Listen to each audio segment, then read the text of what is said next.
Alright guys, I'm going to try to make some of the stuff with relative pronouns, relative adjectives, demonstrative pronouns, and demonstrative adjectives just a little bit clearer so that you don't end up like these poor students looking very confused as the terrifying magister simply teaches them their Latin.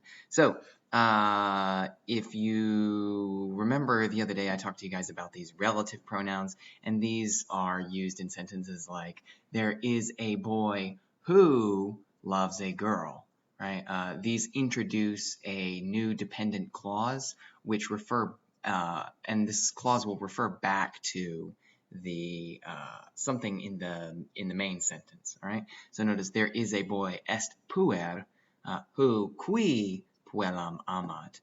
The form of these is fairly straightforward. If you want to pause the video and make sure to take down notes on these, go ahead. The key thing to pay attention to, and you'll see this pattern throughout, is that the genitive singular and the dative singular are a little bit odd. They are the type that end like the 9 irregular adjectives in IUS. And note that regardless of the gender, they will have the same form. All right, so if you want to see an example of this in Latin, I think it's pages 59 through 61 of your book have a grammatica section where you can take a look at these. So notice right here, you can see a sentence, for example, like servus qui sacum portat est sirus, right? So the slave who sacum portat carries the sack is sirus. Note that the relative pronoun introduces its own dependent clause. You could simply have the sentence servus est sirus. That's a complete sentence. The slave is sirus. But here, qui sacum portat, who carries the sack, is not an independent sentence, right? Notice it depends on the rest of the sentence to make sense. The relative pronoun will have to agree with this thing, which is known as its antecedent, in only 2 respects, and that is number and gender. Notice that this is masculine and singular. Here it happens to be nominative, but you can have relative pronouns which are not in the same case as their antecedent, and in that case, the case of the pronoun will be determined by its function in the sentence. Notice that here, qui portat requires the nominative because the nominative is functioning as the subject of this verb portat, and then you have an accusative direct object. So review that. If you go back up here to the relative pronouns, I'll put that up for you. Notice that qui is going to be who, quios would be of whom, qui is going to be to or for whom, quem will be whom in the direct as a direct object, quo will be by, from, with, etc., etc. And then I think you can more or less piece together the plurals based on that. Notice that in the neuter you'll typically use which rather than who or whom. All right, so those are the relative pronouns. Notice that you also have a series of interrogative pronouns, all right? These will ask who in the form of a question, right? These are almost the same as your relative pronouns, but notice if I switch back to the relative pronouns, you have qui rather than quis, and then you have in the relative pronoun will be quod, whereas the interrogative will be quid. Notice the interrogative pronouns are going to ask questions rather than introduce clauses. So if you consult that same page, I think this is 59, you'll notice that the interrogative pronoun will ask quis sacum portat, who carries the sack or the bag, right? And then you expect an answer to a question with an interrogative pronoun, servus sacum portat, all right? So just be aware of the fact that you have those interrogative pronouns which will look similar to the relative pronouns, but in general the masculine and feminine will use the same forms as pronouns. Now this is different when you get to a slightly different set of constructions, which are the interrogative adjectives. Actually, I apologize, this should say qui right there. So your interrogative adjectives are similar to your interrogative pronouns, but remember a pronoun will stand in place of a noun. Your adjective is going to modify a noun. So in practice, let me show you how this works. If you go back to your grammatica section, you'll see quis sacum portat. Here you have your interrogative pronoun. It's not modifying another noun in the sentence. Who is carrying the bag? And then you hear servos sacam portat. The slave is carrying the bag. But here you have an interrogative adjective. Note that this is going to ask for further information. Qui servos? Which slave? Right? So notice it's interrogative, but it's an adjective because it's modifying servos. Right? And then you have, we already reviewed this sentence, servos, the slave, qui, who, and this is your relative pronoun. Notice that it's not modifying anything else, it's a pronoun. Qui sacam portat est syrus. All right? So hopefully that's all fairly straightforward.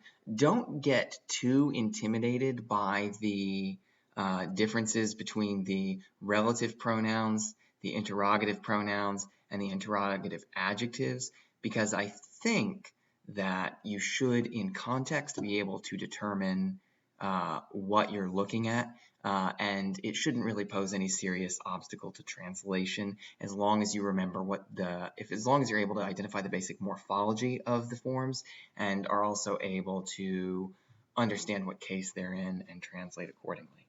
Now, interrogative pronouns and adjectives have a corresponding set of demonstrative pronouns and adjectives. They need not be used together, but they do in some sense correspond.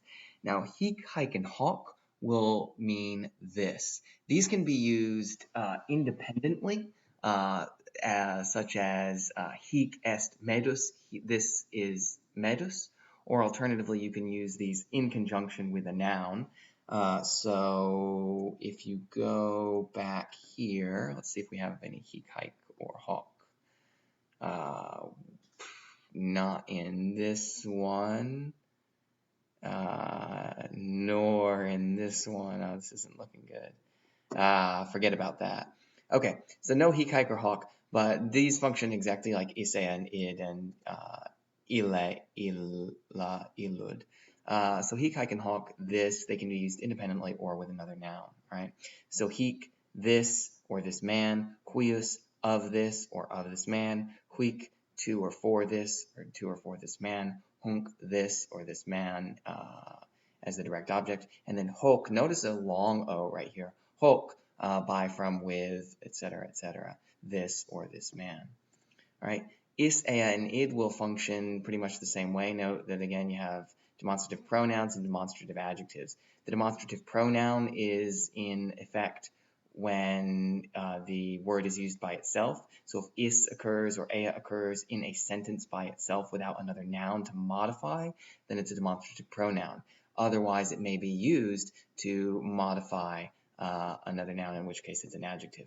Again, notice your genitives and your datives take those ius and I forms.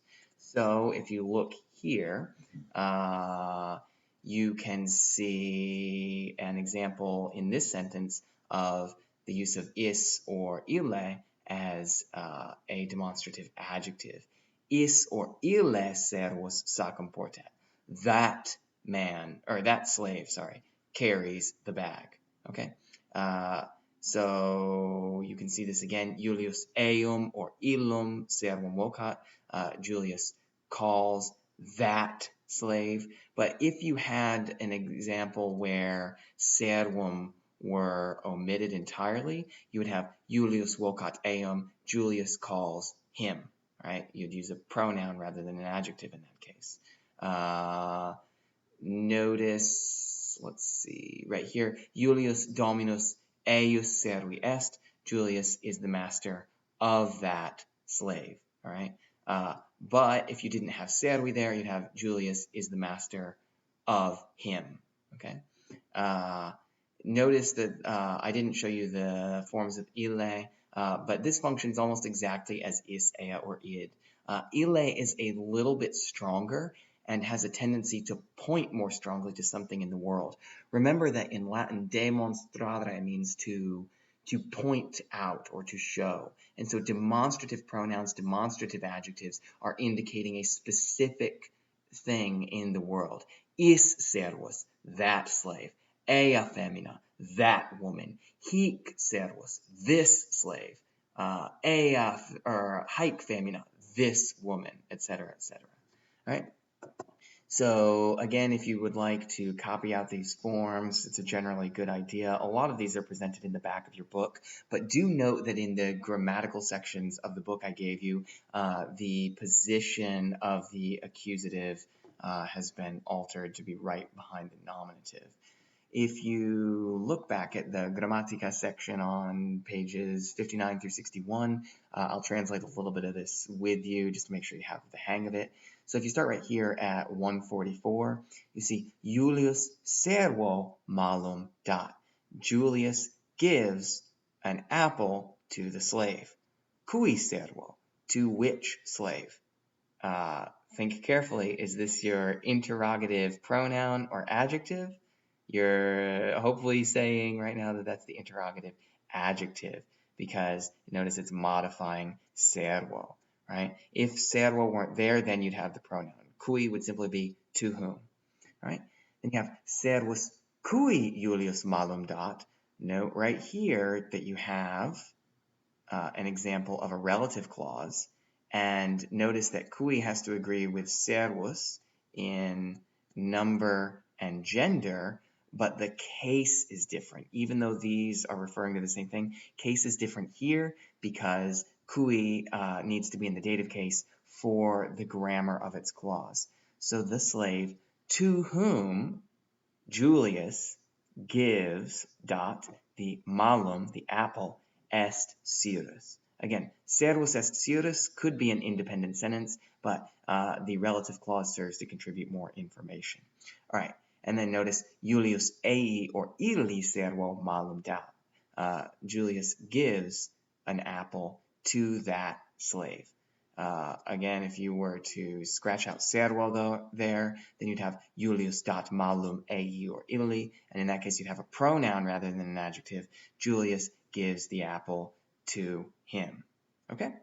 Look here, sacus, the sack or the bag, a servo portatur. Here you have passive verb. So notice the bag is carried by the slave.